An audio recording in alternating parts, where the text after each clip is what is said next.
So Nikki, what's the difference between a physio, an osteo and a chiropractor? Well, I think overall, osteos, physios and chiros can also all be working towards the same goal for their patients, but they can come at it with different techniques and different approaches.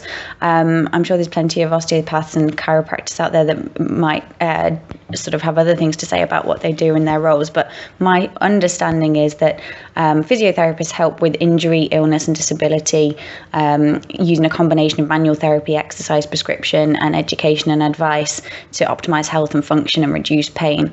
And I think, like I said, chiropractors and osteopaths are doing a similar sort of role, but they may go at it in a different way. For example, chiropractors have a very skeletal focus. They might take x-rays to help diagnose what they treat and primarily look at how the body works, often from a spinal level.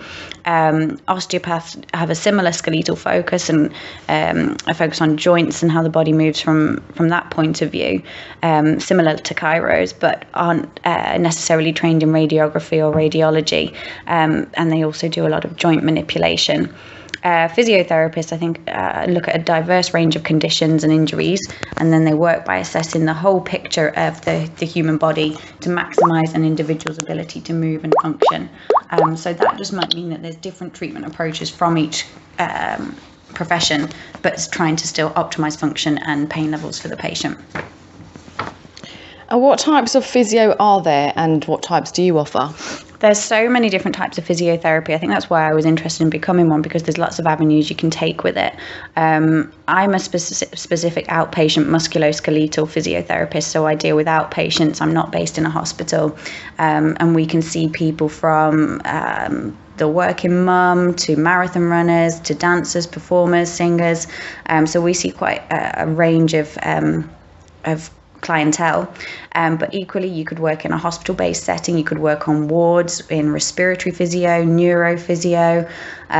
There's lots and lots of different avenues you can take, some with more medical stance, some with more outpatient exercise prescription stance, and that's kind of the beauty of it, because you can take it in lots of different directions. And what are the benefits to physio? Is it all just injuries, like dealing with people with injuries and things, or are there benefits to just having regular physio treatment? I think there's definitely benefits to both. If you've got an acute presentation, physiotherapy can definitely help with the recovery and accelerate rehabilitation and recovery of that. But equally, I know that we have some patients in the clinic that come in for maintenance physio. So they might not have a specific injury, but their workload or their work demands mean that certain muscles get tight, certain problems tend to build up. So they come in maybe once a month for a bit of an MOT maintenance session to prevent that flaring up or becoming a problem down the line and leading to an injury that might sign them off from work or whatever it is that they need to be able to do. And where exactly do you work? I work at Physio Ed Medical on Harley Street. So we're an outpatient musculoskeletal clinic, but we're primarily associated with dance and performance. So all our physiotherapists specialise in dancing, performance and also vocal physiotherapy. And what are the common injuries that dancers would get? It is very specific on what they're doing from a dance point of view. So, for example, certain shows might have awkward costumes, certain footwear, or certain choreography that is repetitively loading the body, and therefore they get a lot of repetitive strain or build up or muscle imbalance type problems. Similarly, you do just get the very acute onset of injury where someone just tears a hamstring, their lower back might go into spasm, or they sprain an ankle, and then you're just dealing with a very acute injury management plan. So I guess a little bit like footballers, then you get the acute injuries, and then are you able to rehab them there and then on the spot, and they're able to go again on the show? Our focus is always to try and keep a performer on stage within a safe environment. So obviously there are times where sometimes people have to be called off the show because clinically it isn't safe for them to carry on performing, but where possible we will always try and facilitate an injury to continue getting better whilst keeping the performer doing what they do best. So yeah, we will always try and sort of make sure they stay on stage, keep them on where we can. So essentially you're working with athletes, but when thinking about the general public, what's the most common injury that they might need a physio for?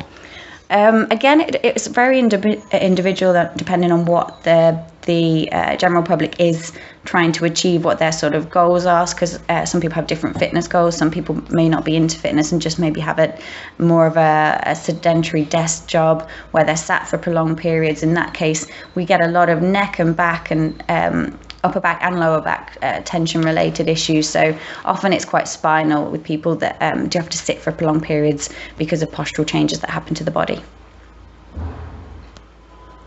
And any healthcare advice you can give to the listeners? So if they are either one of those people who likes to keep fit, or if they do have a desk job, is there anything they could do to keep themselves pain-free? The people that sit for prolonged periods, I mean, it sounds a bit pedantic, but some of my patients do it and it works quite well for them. They literally set an alarm to go off on their laptop or computer screen, whatever it is that they're working from, to go off every 45 minutes to an hour, even if it means that they just then stand up, readjust their posture, do a little stretch or an exercise just to keep the body moving so it doesn't completely set in that position and you're not getting muscle imbalances build up too much. For the people that are a bit more active, I think the best bit of advice is get a foam roller or a trigger point roller and use it as maintenance. It's a really good way to roll out your muscles, iron out any tensions that might build up through your exercise, and hopefully prevent injury down the line as well. So if anybody's listening that's not too sure what a foam roller or a trigger point thing is, can you explain for us? It's like a giant rolling pin, but for your body. Maybe we can get Nicola to post a link out there afterwards with some techniques on how to roll, because I know that she knows how to do it very well. But it's like a giant rolling pin for the body, and you use it with your own body pressure on top of it to roll out maybe the thighs, the side of the thighs, your back, your hamstrings, your calves, and it's just essentially self-massaging any tight muscles that might build up through repetitive exercise or loading. So really good for maintenance. Yeah, definitely. And if there's any physio trainees listening, what sort of training did you have to go through to qualify? The main thing I would say to anyone thinking about going into a career in physiotherapy is gain a diverse range of work experience.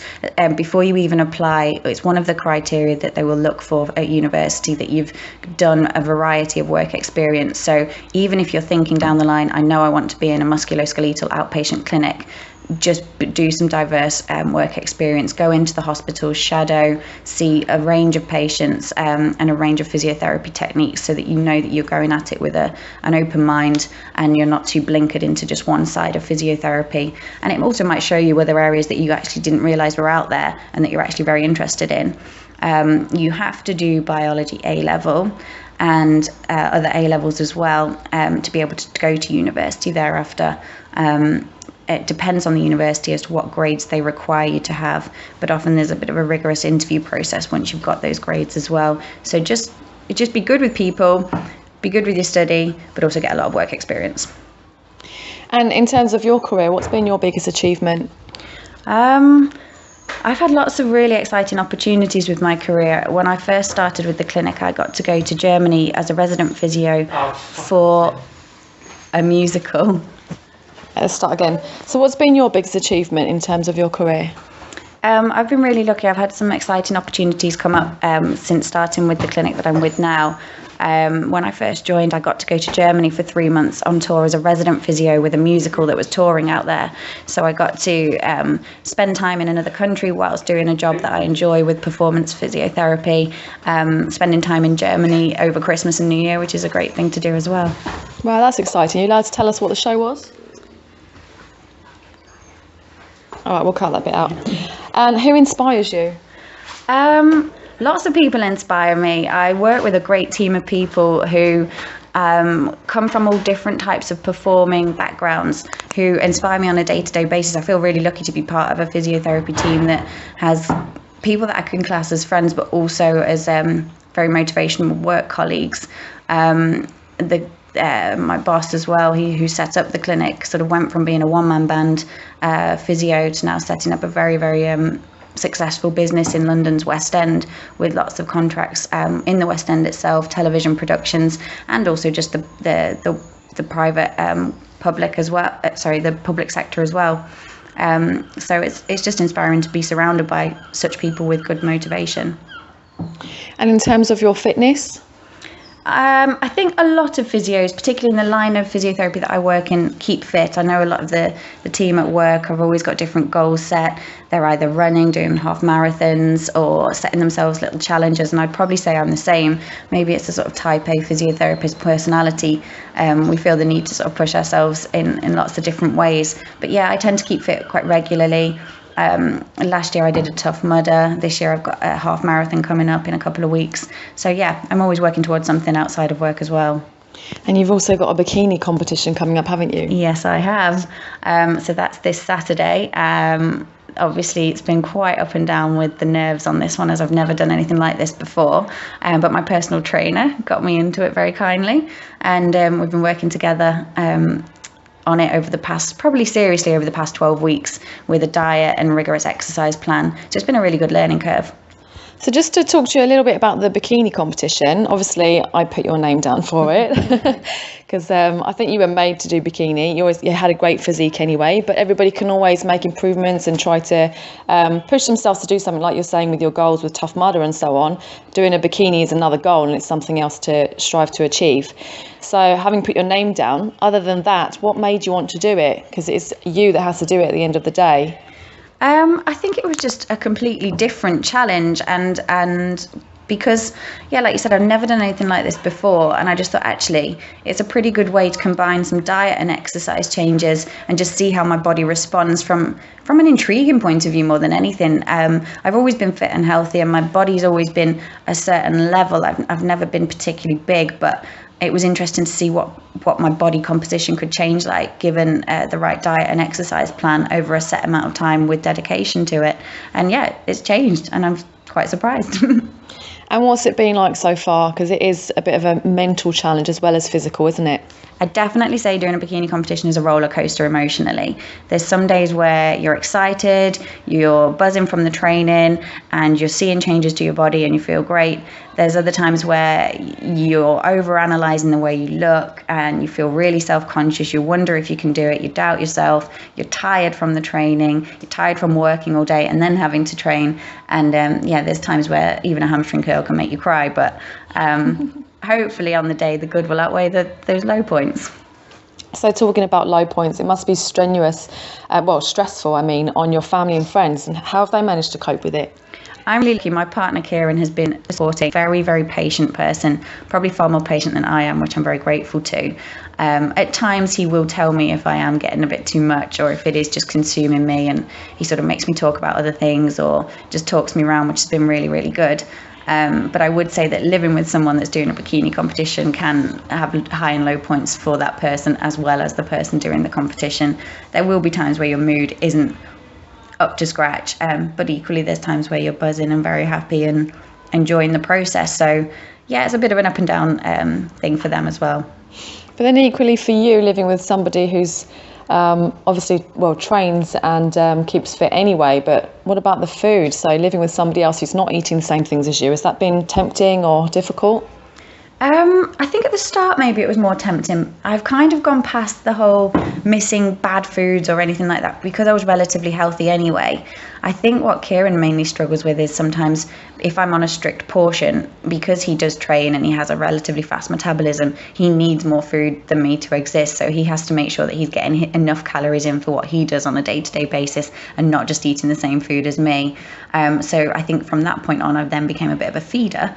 And I now think, well, if I can't have the food, then someone should have the food. And so I'm always making him different healthy food, but feeding him nonetheless. And all of this training and diet, what sort of mindset and attitude have you had to have in order to stay focused? I think you do have to commit. Like, there's no point getting up there on stage if you're not going to give it everything that you can. And I do feel that given my working hours and everything else that I do around work, I've been as committed as I physically feel I can do. You know, I'm up early in the morning before work. I'm getting up at 5:25 to make sure I get my weights in, because that's when I feel like I have my energy levels, and then I can treat my patients all day and then come home and food prep. You do need a certain level of discipline. Otherwise there isn't any point. You've just got to commit, but you just got to think it's a short-term goal, and you actually end up feeling quite fit and healthy on it and getting stronger and seeing your body react to exercise in a positive way. So it is all worth it in the end. But it also must really help having a coach behind you. And I know you've taken on board a coaching program. What's that been like?